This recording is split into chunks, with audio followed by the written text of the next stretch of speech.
and more specifically lines the marrow cavity in here. Right? That's where you would find the endostomum. Marrow cavity, well, this hollow cavity right here.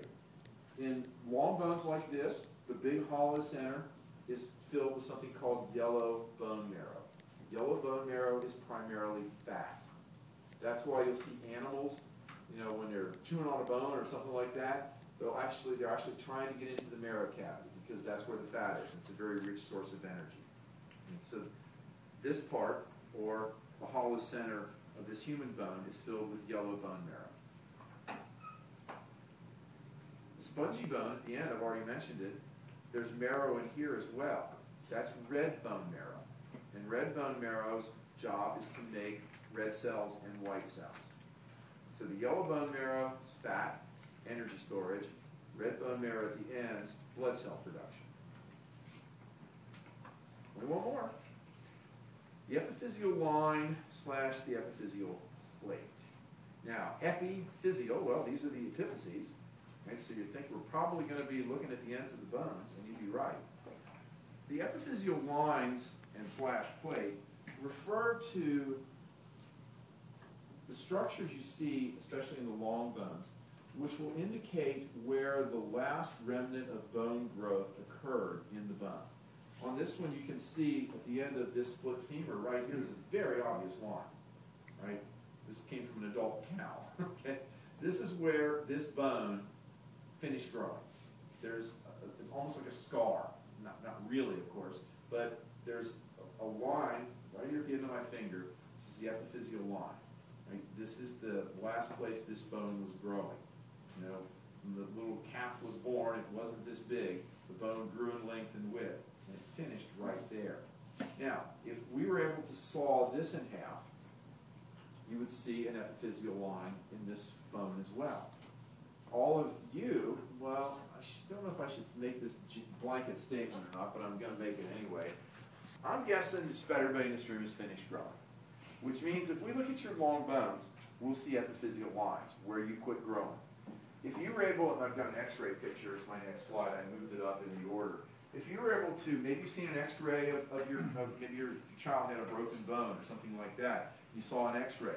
The x-ray of a child's bone will show epiphyseal plates because your child's bones are still growing.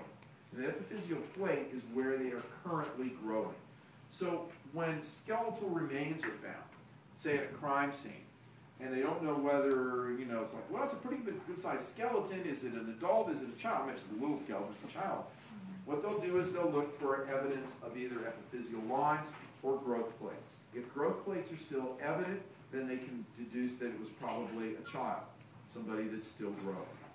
So all you can see in these bones that we have are the lines. Now, there's a picture that I'm going to show you next. It's a couple of slides back in the original PowerPoint, but I remembered finally today to move this up to show you what it looks like. So over here, you can see on A, I'm going to get my stick here.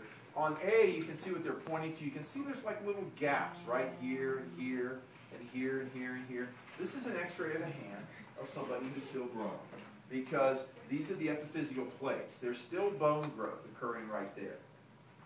On the other one, on B, there's no bone growth plates apparent, right? It's a little difficult to see the lines, but they're trying to point out where the arrows are would be the epiphyseal line, which would indicate the last area of growth. So if you x-ray my hand, or probably anybody's hand in here, since we're probably all done growing in our hands, right, we would look like this. Kids would look like this because they're still growing. So that's the difference between the epiphyseal line and the epiphyseal plate. It just has to do with bone growth. Often, I can't, these people who do forensic stuff, when they discover skeletal remains and things like that and have to do the examinations, I'm sure it's like any other job, you get used to it. Right? I think it would be a tough job to get used to, right? To discover not only sex, but bone growth and all that kind of stuff. And these are the sorts of things they look for. You can actually also tell the sex of the skeleton, we'll get to this later, by the pelvic structure. It's different in men than women for obvious reasons.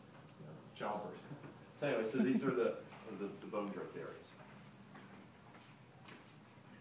This just some more pictures that elaborate this. This is the, you can see the compact bone here, the marrow cavity, the spongy bone at both ends. This is, you know, obviously a split human femur. This is another picture of spongy bone. The actual word, the actual structure of spongy bone, you can't see it very well on here. It's in your book. It's called trabeculae. It's just the network of the spongy bone. But bone is an amazing structure when you look at it. It's perfectly formed from a bioengineering point. We're a marvel. Everything seems to be just working just right in terms of the stress at various angles. If you look at this bone, let's look at our human bone.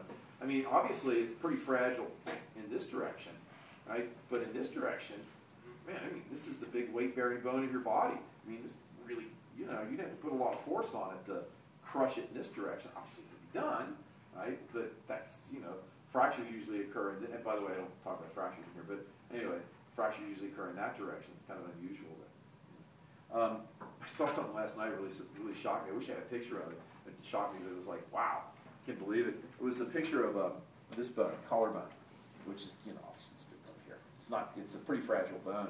And it was a picture of a guy, he's essentially a motorcycle racer.